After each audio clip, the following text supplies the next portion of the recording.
Gender-based violence, or GBV, was a global pandemic long before COVID-19, and the number of victims are still rising. The government's GBV and Femicide Command Center recorded more than 120,000 victims in the first 3 weeks of lockdown. These are the recorded victims. Many never report assaults because of secondary victimization at police stations and social shaming. In September of 2020, South African President Cyril Ramaphosa introduced 3 bills in an attempt to protect women, children, and LGBTQ members from gender-based violence. However, we are still waiting on more tangible change within our legislation.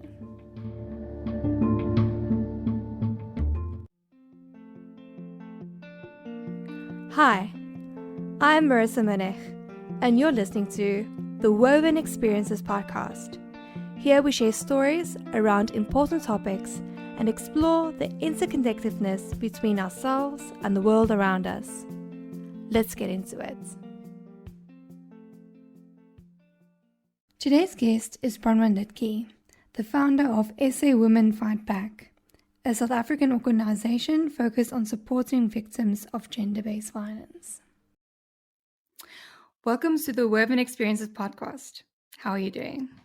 Oh, hi. Sorry, Marissa. I'm good. Thank you. How are you? No, good. So, Bronwyn, I would love our listeners to know a little bit more about SA Women Fight Back, your organization. Can you tell us a little bit more about that? Yes, of course. So, SA Women Fight Back actually started only a year ago. I had been out for the day and I was frustrated with all of the news that was coming in. Megan Kramer's case was actually one that triggered me quite badly. And I started a Facebook group and I invited my friends. And initially, the only thing that we wanted to do was have a protest outside the court demanding no bail. And yeah, the group grew massively. I think within 2 weeks, we had 70,000 members. And we currently have about 240,000 all women members on our group. When this whole group started, women started opening up in our group and telling their stories. Abuse, rape, domestic violence, people that had lost loved ones to gender-based violence. And we kind of saw that there was a major problem in South Africa. There's a lot of people addressing it, but there's almost not enough people addressing it, This needs to be something that everybody starts to become a part of and helping and doing their part. So, yeah, over the past year, we've opened up our NPO. We've created an app. We've created a vault. So we've been very busy. Yeah. You work with Marita dos Santos and Hazel de Wet. Yes. Both with ample experience, and they've also both worked directly or indirectly with the UN. Yes. How do you guys, how are the responsibilities in the organization divided between you, or how do you guys work together? So Maritha and Hazel are a part of our board because they travel quite a lot. Hazel is actually still within the UN and she does a lot of work within Sudan at the moment. Maritha is currently based in France, between France and Italy, and with COVID, she's been stuck there for a bit. But Maritha and Hazel offer fantastic guidance for our girls. So, when we all started this out, we all just wanted to make a change. So we've really had to learn as we go, the ins and outs of gender-based violence and kind of grow our network and grow our knowledge and just try and do what we can. So, yeah, Maritha and Hazel and myself are on the board, but I do quite a lot of the groundwork too. And then we have 6 other girls, Benji, Merida, Debbie, who am I missing? Dee. And and we all kind of help one another as best we can. Each of us has got a department that we run, and then we work together on a lot of stuff. Oh, yes, and of course, our most important, Janine, who does our victim support. Sorry. Sorry. Yes, no worries. Now, you've mentioned how quickly you've grown to 70,000 women who want their voices heard. And you've mentioned an app and victim support and all those things. Now, my next question is, what impacts has your organization actually had this far? So, what we found a lot of our work that we do, and that's why I say Janine is one of our key players. She runs our victim support department. So we have a lot of women that reach out to us via social media and via our website, that are looking for help. So, we offer victims of gender-based violence legal advice. Healing is one of the main things that we feel needs to be more addressed. Because, a lot of these victims, they open the cases and they're left to fend for themselves. And that's just not how it should be. Counseling and trauma counseling is a massive part of your journey to, kind of leave this nightmare behind you and become a warrior and a stronger woman again. Our victim support, we help them in those terms. We can't really discuss any of the cases that we have taken on because none of them have actually closed yet. This is due to the DNA labs being so behind. Some of these cases, Megan Kremer, we've done court support and everything for them, and Jessie Hess, and it's been almost a year and a half and it's still dragging on. So, yeah. You've spoken now about the survivors. Not many victims do come forward. But what challenges do survivors face if they want to take legal action and pursue justice? Yeah, the list is long, unfortunately. We're trying to actually, for 16 days of activism coming up, our slogan is shatter the silence and the violence, because a lot of people don't speak about it, and it's also in the cases where families don't speak about it. There's an abusive family member, families often just turn a blind eye. In neighborhoods, I mean, if I heard my neighbor being beaten and screaming, I wouldn't just sit back and do nothing. I would do something, So this is kind of what we're trying to do, is take away the stigma, because most victims of GBV believe that they've done something wrong. And this is where victim blaming and shaming comes in. It's such a horrific thing. But they believe that they're the ones at fault. And then often they go through the court system and they get questioned and, get asked, what are you wearing and why did you do this? And what we are trying to do, because we actually kind of lobby against government as well. And what Ramaphosa promised us a while ago was, victims shouldn't be sitting in a courtroom. It should be a video statement and that's it. And when the case is going to final sentencing, that is all that you would need. We need mobile courts, that these cases aren't going to be drawn out for so long, because a lot of victims land up dropping their charges because they actually just can't emotionally do it anymore. So we always push to open a case. We always say that justice has to be served, because justice denied it's not a good thing. So, yeah, I mean, we're really needing the help from the government on the side of things that we just can't control. But what we can control is offering the right legal advice and the healing side of things, because a lot of victims suffer from PTSD, and it's very important to forgive yourself and know that it's not your fault, and we can give you the tools to move past these kind of things eventually with time. Yes, I remember Ramaphosa implementing or introducing 3 bills in September of this year, 2020. Have these bills have real life implications, or are they just pretty words? There's always such a tough question, because I hate to throw people under the bus. But in my honest opinion, we all welcome the bill. We're in touch with a lot of GBV organizations. We all welcome any change possible. But it, as we always are, it is always so vague. A rapist should not be getting bail. Capiche? That should be it. A murderer should not be getting bail. A murderer should not be allowed out on parole, not patrol. Sorry, both things. No worries. But kind of it says they will harden this and they'll do this. And we always just sit, hat in hand, waiting for them to actually to implement these things and for it to start making a difference. When there was that huge march in Cape Town when just after Uyonene was murdered, and there were all these thousands of people, and Ramaphosa made 16 promises to us, none of which have been fulfilled. We actually even did a petition with 600,000 signatures on it, which we handed over in March. And we didn't even so much as get a thank you, we've noted this, and we will stick to our word. He stood up in front of thousands of people and gave us his word. We know that a pandemic has been hard this year to make change and get things done, but the reality is the GBV hasn't stopped. It's actually just gotten worse. And these things should be top of the list. They should be right up there with COVID, because GBV is our second pandemic. No, definitely. It has been a pandemic for a while now. Yeah, for a long very long before time. COVID.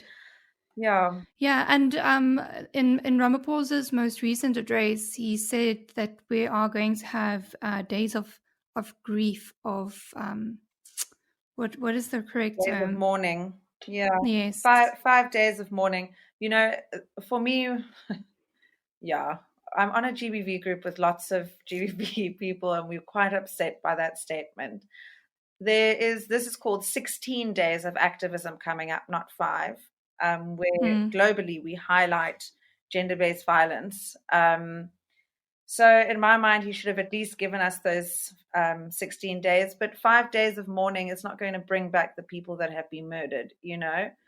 5 days of mourning is not going to take away a victim's pain from being gang raped. Do you know what I mean? It's yes. It's all great to do these things and go and visit a family and everything, but this isn't changing anything. And our country so desperately needs change, and it has to come from the judiciary system. And, maybe if there was harsher sentencing, people would think twice before doing it, or, create rehabilitation programs for these guys or something, But unfortunately, and like with most things in our country, it's a lot of talk shop, but not too much action. So do you think the government is out of touch? I think they turn a blind eye. I think when it's a high-profile case, like Tasnee van Wyk, they'll go and see the family and, give their sad wishes, and they say they're sorry. But, also with Tasnee van Wyk's case, she was 6 years old. She was a young child. She was two. I went to see the family too, and I'm not joking. Where she was snatched was 5 meters away from her house. An apology does not suffice for this family, because the accused was let out on parole. So the blood is on their hands. This is on nobody else's hands. This guy was behind jail. I saw his rap sheet. It was shocking. But it's past the blame game, and they say they're doing what they can. But, we've been promised billions in budget, and they came out, I think it was a couple of months ago. I can't remember who the speech was by, but she said there is actually no budget for GBV. So I think, a lot of talk just to keep people quiet and make it look like they're doing something. But unfortunately, we're just not seeing much action taken. So what type of changes need to happen? We need to have more DNA labs. That needs to be a massive rush. There are 100,000 samples behind, which means a simple rape case is taking almost 2 years to close. We're dealing with a rape case at the moment where the girl has got WhatsApp messages from the guy apologizing for raping her, but nothing's been done about it because they're still waiting for the DNA. The mobile courts is a must. It has to happen. We need more Tutuzela centers. The police stations need to be stocked with rape kits. The police stations need relief. They're so understaffed. They don't have proper trauma counselors for trauma rooms. So there just has it. All the stuff that we need is very low hanging fruit. It can be done, and things can be easier. I'm not saying it's going to ever eradicate GBV, but it will make things for the victims less painful to have to go through. having that kind of support and infrastructure in place will help the system. Yeah. And you know, justice, if victims actually start getting justice, you know, predators will start thinking twice Yeah, well, about pursuing. yeah, justice delayed is justice denied, you know. It's yeah, and I think a lot of women don't come forward for these cases just because of how long they will wait. So yeah, we just Yeah. we have to hope for the best that, you know, I think this year, obviously with COVID, we understand things have been difficult to get them done, but we're really hoping next year that they start to take the matter more seriously. Yes. Yeah. No, and GBV, you know, we know how much it impacts women and children. How has it impacted members of the LGBTQ community? Massively, massively. And I think this is something that, you know, that whole campaign that was brought out called Men Are Trash was honestly one of the worst and most damaging campaigns that anybody could have ever done.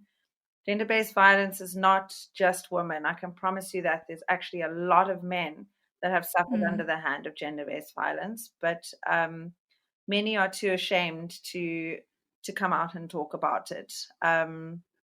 And it's an issue that we are trying to bring more to light. And, you know, we need more men to also be standing by our side, and then maybe men won't be too shy to talk about it.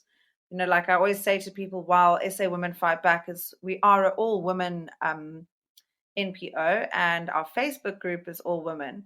That's just because it was a safe haven. You know, it doesn't mean at Mm. all that we are not interested in helping all all genders. Speaking about the type of violence we have in South Africa, what do you think supports the normalization of gender-based violence in our communities? You know, poverty is one of the main causes of GBV, funnily enough. I think poverty, our country is riddled with poverty, and the inequality of women in South Africa. You know, we still, and I think this isn't just South Africa, it's worldwide. Women are always classed second to men. And you know, with GBV, it's not about sex; it's about power. Um, Mm. so yeah, patriarchy, poverty, and inequality, those are the top three that play a huge role to these problems, and not just South Africa, it's worldwide. In an article I read, it was in the Daily Maverick, was written by Marlies van der Merwe in 2015. She writes that in some cases, a woman's economic empowerment kind of acts like a catalyst for gender-based violence. Reason being that a male partner perceives the female partner's empowerment as a sign of his own disempowerment. And a study also connects the feeling of disempowerment among men to perpetration of violence. Yeah. Have you found that to be the case in some instances? We actually find often that is linked to narcissistic behavior. So, you know, it's quite crazy. I've read thousands of stories that came into our Facebook group in the beginning times of SA Women Fight Back, and you just saw this pattern that kind of mirrored across so many cases. And I'm definitely not saying that all domestic violence cases are the same, but you know, the narcissistic behavior where the man likes to have control over the woman. So again, it's this power play. And in a lot of extreme cases, you'll actually find the man will ask the woman not to work anymore. You know, he'll kind of cut off her independent ways. And then a lot of the time they will often move. So they'll move to a small town where they don't know anybody. And then that's where the abuse usually kicks in. I mean, these are very extreme cases. You know, you can get a mild narcissist, but it's about power, you know. And yes, definitely, I think men can feel threatened by that, but often in these relationships, they don't even allow the woman to really get that far. Yeah, denying a woman's autonomy and Yeah, isolating her yeah, makes exactly. her very vulnerable. Yeah. Yeah. And when you take all those things away from a woman, and this is why, in domestic violence cases, a woman will leave, and this is a statistic, 18 times before she actually leaves for good.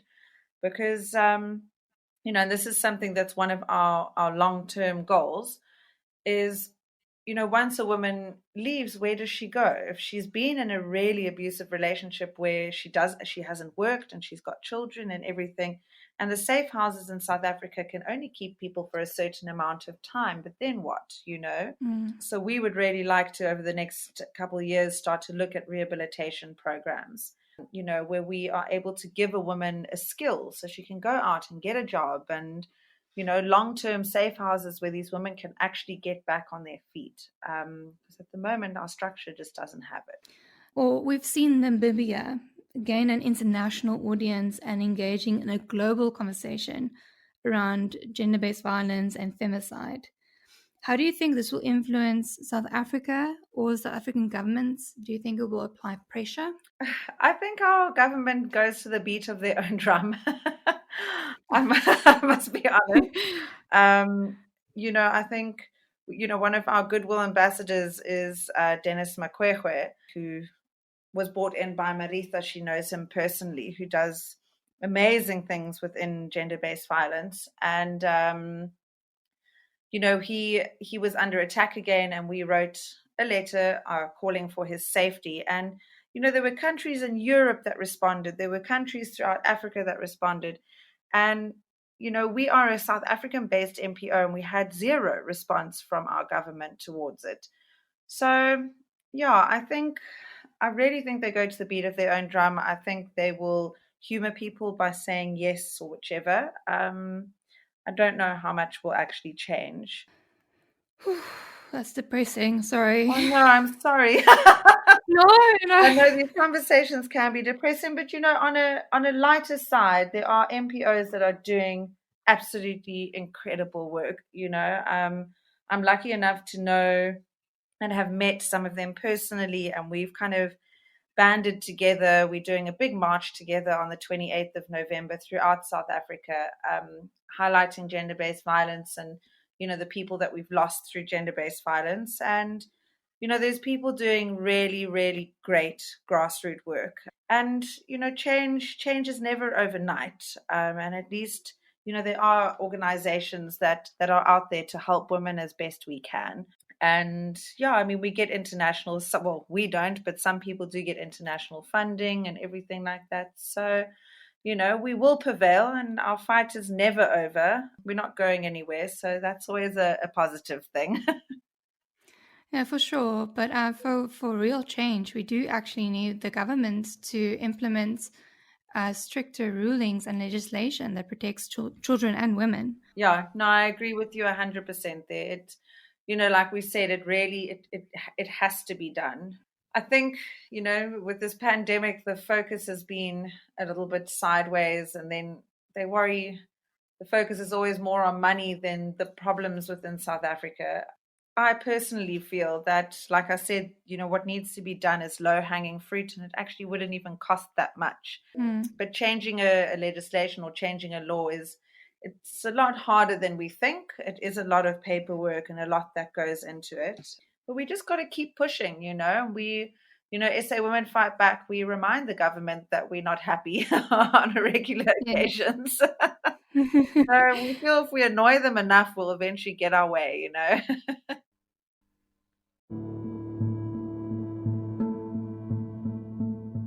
16 Days of Activism Against Gender-Based Violence is an annual international campaign that was started by activists at the inaugural Women's Global Leadership Institute in 1991 and continues to be coordinated each year by the Center for Women's Global Leadership. It's used as an organizing strategy by individuals and organizations around the world to call for the prevention and elimination of violence against women and children. What is something around gender-based violence that you would want listeners to know that they might not even be aware of? I think we've created this app called My Voice, which we tried to roll out in a pandemic. It's been quite difficult, but with this app, it's 30 Rand a month, and it's an emergency app. And what it does is when you sign up for the app, you sign up 5 of your close friends or family. We suggest in kind of close proximity. So should I have an emergency, I'll push the emergency button and my friends and family will be the first to receive the emergency. If nobody responds, we've then created this thing called an angel network. So the angels within the network will then, let's just say I'm in Plumstead and a woman 2 blocks down from me is in a case of domestic violence and she hits the emergency button. I will then pick it up because I'm in close vicinity. And I can contact the police. I can contact Neighborhood Watch. We're not asking anyone to be the hero because you just also never know what you're walking into. Yeah. But you can assist her in getting help. So, we're kind of asking people in their communities to start standing up and doing more. We're trying to be pushing the app quite heavily next year. But I think ending the silence is one of the main things. We find a lot of men almost feel guilty because of what other men do, which shouldn't be the case, and you don't have to feel guilty. We'd rather have you on our side fighting GBV, and standing up for women because, so many women don't have voices. So there's still thousands and thousands and thousands of women trapped in abusive relationships that feel alone and feel that they don't have anywhere to go. And we're trying to really just make it known that they're not alone. You're never alone. There's always a way out and there's always help. So you mentioned men, or people or allies. Let's call them allies. Yes. I like that. What can our allies do to help? Or what can they contribute? I think it's standing alongside with us. When we go to our marches, come march with us. If you see a petition online, people think that petitions are so silly. And, sometimes they get traction, sometimes they don't. And we run quite a lot of petitions. They make such a huge difference. One of my friends is a prosecutor, and she says that if there's a public outcry about a case or a petition is handed in, it's within the judge's best interest to not give bail. So, it seems so silly, and we've got these petitions running, but they really, really do help, especially in cases of no bail for rape or for murder. So, sign the petitions, get involved with the march, and, little things, take note. If you're at work with somebody and you see a woman that's not looking so good or whichever, ask the question. Don't not say anything, and don't feel guilty. There's a lot of good men out there. That's why I said, that whole Men Are Trash campaign it was damaging. It was very damaging because, a lot of men got offended because not all men are trash. It's a terrible thing to say, and we kind of need the men to be standing by our side in this. The more, the merrier. Yeah. Now, I recently spoke to an activist advocating for legislation against revenge porn in the States. Okay. We spoke about how cyber violence and physical violence are 2 sides of the same coin. Yeah. 100%. I've been made aware of groups of men in South Africa on platforms such as Twitter, Facebook, and so on, sexualizing and making fun of gender-based violence victims, such as Pule, who was pregnant, murdered, and hung up a tree. They use crude language, horrific imagery with little to no consequence. Yeah. Well, I think that's where people always, domestic violence, people always think, okay, domestic violence, that means that you're being beaten by your husband. Verbal abuse is just as bad as physical abuse. And I'm sorry, I'm feeling quite angry inside now with you telling me this. I'm not on Twitter, but in my mind, don't worry, I've reported them. Yeah, I was like, in my mind, that guy needs to be reported, and he actually needs to be arrested, and he needs to be charged. to not only speak down to a woman like that, but to speak about a woman who has passed away in the most horrific way with her child. Mm. I mean, that is just disgusting. I'm sorry. And this is where men need to stand up and say, you cannot speak like that. It was kind of, I know it's a little bit different, but the whole Donovan Tooth episode with the way that he spoke about women. And the one positive thing that came out of that campaign was I saw how many men actually stood up to him and said, like, women are beautiful and you cannot speak about a woman like that. You can't be so disrespectful. There were a lot of really positive comments that came from men, and we need this to kind of carry over to gender-based violence. It shouldn't be just about a guy calling a girl fat. I mean, if a girl's being murdered, can you imagine how much worse that is than being called fat? So this kind of energy needs to be used throughout gender-based violence. Do you think it's a misplaced entitlement over women, that men feel they have that type of they have that type of power to be entitled to say things and do things to women without any consequences? 100%. 100%. I mean, I've always said, and I stand by this, and this was before SA Women Fight Back even, I just said the sense of entitlement in our country is very bad. But the sense of entitlement between men and women is even worse. This whole, a woman is mine and I can do whatever I please with her and it doesn't matter. A woman's feelings, a woman's heart, a woman's mind doesn't matter. Because I think what a lot of men don't realize is, while there is physical damage when it comes to cases of gender-based violence, the mental damage that you are giving that woman is far worse than the physical damage. Yeah, and especially with online platforms, it reaches a larger audience. Yeah. And correct me if I'm wrong, for changes within our laws, we need the government's action. Yes. But we can make changes now on a community and societal value system by engaging with men that hold the same values as us. Yes. So there is the most phenomenal group. You can go and find them on Instagram, and they're actually on our little GBV group called Langa for Men. It's these two African guys that are just, their work is phenomenal. They're doing the grassroots work. They're getting out into communities. They're starting to teach young boys, how a woman should be treating women as equals. So there's, we're slowly but surely starting to see these men groups rise up, and the grassroots work within your young youth is really important for our if we're going to move forward. It's one thing to change the law, but you need to change the culture behind it as well. And that culture is having a better respect for women and viewing them as your equals. So this is going to come from young children, need to be taught from a young age, Yeah.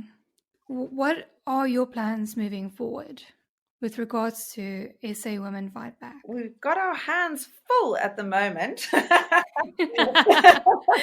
I can imagine. 16 days of activism has come a lot quicker than the years just flying by. But for 16 days of activism, like I said, we're doing this big march in Johannesburg, Durban, and Cape Town. We'll be outside of Parliament, where we're grouping together with a number of GBV groups, just to kind of highlight gender-based violence in South Africa. And we also want to highlight how many women have been lost. So we're asking everyone to bring a ribbon with the victim's name on to tie to the fence at Parliament, just to put our message across and say, maybe if you see it like this, you'll think of it differently. And then besides that, so that's a group effort with a bunch of GBV groups. And what dates is this taking place? That's on the 28th of November. Okay, and then for 16 days from then. Yes. And then Okay. for 16 days of activism, SA Women Fight Back, we're getting together with police stations, actually. I think the police are so overrun these days, and often a victim is not treated as they should be. A case is opened, and then they're kind of left to fend for themselves. We are, with SOM Fight Back, because we started on social media, that's where a lot of our following is from. And we need to kind of start reaching out to people that might not be on Facebook or know who we are to help them. So we're going to be having banners outside of a number of police stations. We've approached 16. We're hoping to get a few more, actually. Yes. And what we're going to be doing is you'll see our banners outside, and we want to be working together with the police to help victims. So we're creating a pamphlet. In each police station, there is a 6-point plan, which was done a couple years ago. And each police station is supposed to adhere to it. Currently, not many of them are. A lot of them are, but there's a few that aren't. So we want to highlight these 6 points again. And what these 6 points are about is how a victim must be treated that comes in from gender-based violence. So what the officer must do, how he must treat them with empathy, how he must direct them. So it's kind of your rights as a victim. So what we're going to be doing on this pamphlet is highlighting those rights. And then on the other side, we're going to be supplying numbers that the victim can call to get additional help. So SA Women Fight Back's number will be on there. Rape Crisis is going on there. There's a wonderful initiative called the Warrior Project, who offers free legal advice for gender-based violence victims. We will also be having Tears Foundation on there, who offer great counseling. Have I got them all? Yes. Yeah, so we're asking the police to kind of work together with us when they're dealing with a gender-based violence case. That can give a victim a pamphlet and be like, this is for you to get some extra help or whichever. And in these 16 days, we also want to be kind of asking the question, do you know about the 6-point plan within the police stations? And we're going to do a little bit of sussing ourselves as well and see what the trauma rooms are looking like, because a lot of the trauma rooms are in very bad shape. They don't even have beds in them. So this will be another thing that we'll have to lobby against government with, and hopefully get these trauma rooms in better nick. And if the government's not willing to do it, we want to maybe try and build out some programs and get some funding in. We'll probably have to be international to try and help the police stations to just get them, I don't know, running a little bit better when it comes to GBV. Yeah. No, it's incredible work that you're doing, on the ground. But, it frustrates me that I had to pay taxes and I'm not in any way, shape, or form protected legally by governmental laws if I should, find myself raped or abused. No, we've had horror stories, horror stories. And it's not even just the police station. I mean, we had a victim go into a hospital to get a rape kit test done, and she was told to just get over it now, stop crying. I mean, yeah, like I promise you, I can't even. Disgusted is not even the word. Like, it hurts me. It hurts me. It makes me feel teary. These women, I don't think anybody can comprehend. And everybody says like gender-based, well, not everybody, but a lot of people, gender-based violence is not my problem, unless it happens to somebody and maybe if it happens to somebody or God forbid it happens to you yourself, how would you feel then? We need to be supporting and letting these people know that we're there for them and they're not alone. And these companies, or the hospitals and police stations, they need to be able to help these people properly. Nobody can teach empathy, but a police station should have trauma counselors there 24/7, especially over weekends. But they're so understaffed, so you're getting a trauma counselor that's there for maybe 4 hours a day, but then they've also got to go out and do community work and everything. So, victims are coming into a full cop shop. They don't have, let's just say it's a rape case where they don't have their underwear anymore. And then you've got a policeman that's not used to having to deal with a trauma case. and they're just asking for the evidence that they need, but it's done in a way that is not good. It's like, where's your underwear? Well, why don't you have it? And then comes the victim shaming, that these girls just, they can't deal with it and they walk out. So yeah, there's there's a lot of work to do, but we're feeling positive and confident that eventually it will get done and we will get there. Well, seeing as we have to do everything ourselves, as I feel like as a woman, I can attest to. Yes. How can my listeners help or get involved? So most places have volunteer programs. With SA Women Fight Back, if you go onto our website, you'll see a volunteer portal where you can apply to be a volunteer. So you can do anything from victim support to content creation to, helping us with our social media.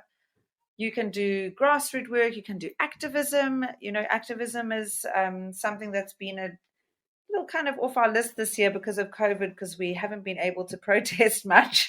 Yeah. And we love a good protest. So yeah, next year that's going to be picking up. So, I mean, in any way, anyone can help, if you want to do it through SA Women Fight Back. Otherwise, you can contact us and we can put you in touch with some of our fellow organizations that might be, if you want to do grassroots work. Lucinda Evans from 1 Billion Rising does amazing grassroots work. She's actually opening a new women's center at the end of the month. So yeah, there's so many places you can volunteer. And I think people also often think being a volunteer, they just don't have the time. I can promise you, you've got an hour in your day to spare to volunteer. With SA Women Fight Back, we don't have a headquarters. Everything we do is remote work. It's all online. Like WhatsApp is our best friend. And I work a full-time job and I volunteer for SA Women Fight Back. So as our whole team does. Mm. And you make the time, and we don't ask for anything more than what you can give. If we've had a woman who's helped us with our press releases, so if I need a press release done, I contact her and I say, are you able to help me with this? And she says, sure. And if she can't help me, she says no, and we'll find somebody else. So yeah, it's just being involved when and if you can. And if there's someone listening that's might be in a situation where they are experiencing gender-based violence, if they're listening, can you tell them, kind of how to identify if they're in such a situation, their rights, and how to move forward into getting free from that? So on our website, you'll see on the top bar, it says get help. You can actually go and fill out that form. If you don't want to divulge everything there, you can just give your number and ask that we call you, and we will call you. And one of our team will then have a conversation with you. And let's see, even if it's verbal abuse and you don't want to leave the situation, or you're scared to leave or whichever, we can put you in touch with one of our trauma counselors, or we can offer you advice as fitting to the situation.